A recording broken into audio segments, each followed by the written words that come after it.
Welcome back बल्दीज। तो पीछे lecture में आप लोगों ने मेरे साथ कवर अप किया था अबाउट द न्यूक्लिक एसिड। आज आप बात करने वाले हैं मेरे साथ what are the components of nucleic acid. Nucleic acid बना कैसे होता है। तो अगर हम बात करें तो न्यूक्लिक एसिड्स की बात अगर आप करें तो nucleic acids are polymer of nucleotides. किसके पॉलीमर होते हैं? न्यूक्लियोटाइड्स के। बात समझ में आई या नहीं आई बच्चों? आई ना? गुड। तो सबसे पहली बात है पेंटोज शुगर। कौन सा शुगर? Pentose sugar. जिसके पास कितने कार्बन है बच्चों? 5 कार्बन है। कितने कार्बन है बच्चों? 5 कार्बन है। कितने कार्बन है? 5। देखिएगा 1, आप देख सकते हैं 1 2 3 4 और एक यहां पर होता है 5। अब अगर डीएनए है तो कैसे होगा और आरएनए है तो कैसे होगा? देखो बच्चों बहुत ही इंटरेस्टिंग है। यहां OH, यहां H, यहां H, यहां पर OH, यहां पर H, सॉरी OH और यहां पर H, यहां पर H और यहां पर CS2OH।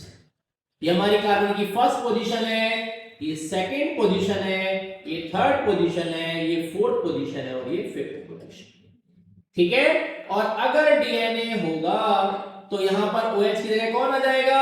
2' पर H आ जाएगा। जो बच्चे नहीं समझ पा रहे हैं वो प्रीवियस क्लास को देख सकते हैं, मैंने दोनों स्ट्रक्चर अलग अलग पढ़ाए हुए हैं।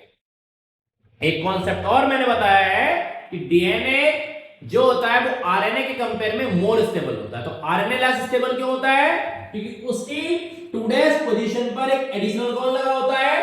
Hydroxyl group. तो आपको डिटेल में समझना है तो आप प्रीवियस क्लास को देखिएगा। ओके, फिलहाल यहां कंटिन्यू करेंगे आगे। देखिए तो the pentose sugar in DNA is called deoxyribose and in RNA the sugar is ribose.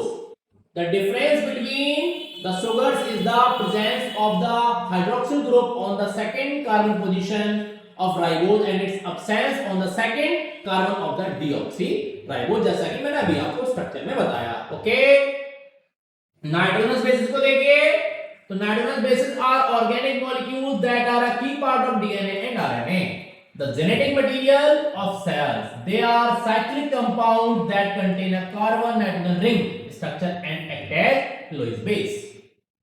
अब बच्चों को याद नहीं रहता, देखिएगा पायरिमिडीन सिंगल रिंग स्ट्रक्चर होते हैं और 6 मेंबर होते हैं। कितने मेंबर होते हैं बेटा? ये 6 मेंबर। मतलब इनके पास कितने मेंबर रिंग होती है? 6 मेंबर रिंग होती है। ओके, और ये डुअल मेम्ब्रेन रिंग होते हैं। देखो 2 रिंग स्ट्रक्चर होते हैं। ठीक है, एक कौन सा होता है? एक होता है पायरिमिडीन रिंग। देखो ये 2 से मिलते हैं। एक होता है इसके पास कौन सा रिंग? पायरिमिडाइन रिंग। और एक इसके साथ कौन सा रिंग मिला होता है? 3 मेंबर इमेडाजोल। इमेडाजोल रिंग। तो ये कितने मेंबर हो गया बच्चा पार्टी? 9 मेंबर हो गया। तो अब जब ये 9 मेंबर है, एक फैमिली में 6 मेंबर, एक में 9, तो बड़ा कौन सा हो गया? 9 वाला। तो प्यूरिन्स रिलेटिवली साइज में लार्जर होते हैं किसकी कंपेयर में? पायरिमिडीन के। अब एक क्वेश्चन बच्चे बहुत पूछते हैं कि सर हमें प्यूरिन याद नहीं रहता, सर हमें प्राइमिडीन याद नहीं रहता। देखो बहुत सिंपल सी ट्रिक सिखाता हूं मैं।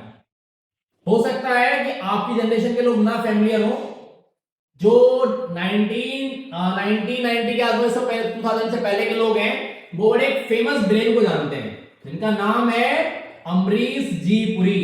पुरानी मूवियां उनके बिना पूरी ही नहीं होती। चौधराहट अगर दिखाई गई कहीं या ठाकुर दिखाए तो कौन दिखाए गए? अमरीश पुरी जी दिखाए गए। बेटा वो विलेन में रोल जिस तरह दिखाया ना मूवीज में, उससे कई गुना ज्यादा अच्छे इंसान थे। उनके भाई अभी भी हैं ओम पुरी जी। देखा ना कई बार बैकग्राउंड नॉइज देते, आपने सुना होगा तो उनकी आवाज को सुना हो। तो ऐसे अमरीश जी पुरी थे। तो उनका ध्यान देना, उनके नाम पर ही आप प्यूरिन बेसिस को याद कर सकते हो। आप कहेंगे सर कैसे? तो देखो प्यूरी से कौन से बेसिस है? ये है प्यूरिन बेसिस। कौन से बेसिस है? Purine basis. कभी नहीं भूलेंगे लाइफ टाइम। कैसे? तो ए से कौन होता है हमारे पास बेसिस? एडेनिन। तो जी भैया एडेनिन कौन सा बेसिस है? Purine basis. ए से डिनोट करते हैं। और पी से कौन हो गया?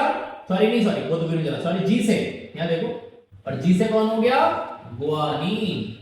अपन किसे डिनोट करते हैं, जी। तो ए और जी को छोड़ दो, कौन कौन बचे, थायमीन, साइटोसिन और यूरेसिल।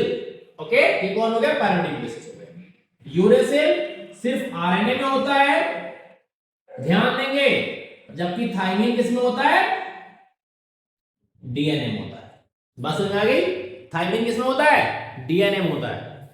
बहुत ध्यान देना, जब कभी डीएनए से आरएनए बनता है तो थायमीन की जगह पर कौन आ जाता है, thymine has been replaced by कौन, यूरेसिल।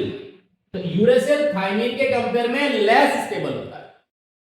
मतलब थायमीन को अगर आप देखो तो यूरेसिल के कंपाउंड में उसकी स्टेबिलिटी ज्यादा होती है, जिस वजह से आरएनए और केमिकली लेस स्टेबल हो जाता है। दो बातें हो गई।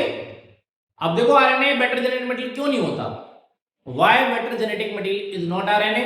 पहली बात उसका सिंगल स्ट्रैंड होना, सेकंड बात उसके 2' पोजीशन पर लगा एडिशनल कार्बोक्सिल ग्रुप। ओके, और थर्ड बात क्या हुई बेटा, क्या हुई बताइए, presence of thymine, sorry presence of uracil instead of thymine. DNA में कौन होता है, थायमीन, और आरएनए में कौन होता है, यूरेसिल। बात क्लियर हो गई। तो देखो भाई, और थर्ड कंपोनेंट हमारे पास है फॉस्फेट। तो phosphorus is a mineral that combined with other substance to form organic and inorganic phosphate compounds, कहते हैं फॉस्फेट। तो कंपोनेंट्स ऑफ डीएनए में इतनी बातें आप लोगों को समझनी है। तो किसका पॉलीमर बताया, न्यूक्लियोटाइड का। तो न्यूक्लियोसाइड और टाइड में डिफरेंट कौन सा होता है, कैसे न्यूक्लियोसाइड बनता है, कैसे न्यूक्लियोटाइड बनता है, ये बातें आप कवर अप करोगे मेरे साथ अगले लेक्चर में। Okay, have a good day to all, wish you a very very very good evening. मिलते हैं नेक्स्ट क्लास में about the bonding and structure of polynucleotide chain. तब तक के लिए टाटा बाय बाय।